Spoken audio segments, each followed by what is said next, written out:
Hansı vəzifə qrupları var? İnzibati rəhbər vəzifələr üzrə AB və AC, inzibati icraçı vəzifələr üzrə BA və BB vəzifə qrupları var.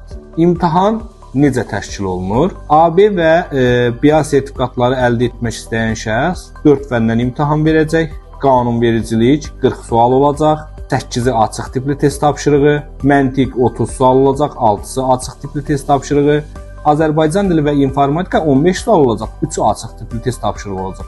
AC və BB sertifikatı əldə etməyən şəxslər, onlar da 4 fəndən imtahan verəcəklər. Qanunvericilik 40 sual olacaq, hamısı qapalı tipli test tapşırığı. Məntiq 30 sual olacaq, hamısı qapalı tipli test tapşırığı. İnformatika və Azərbaycan dili 15 sual olacaq, hamısı qapalı tipli test tapşırığı olacaq. Sertifikat təqdim olunacaq və sertifikatın qüvvədə olma müddəti 5 ildir.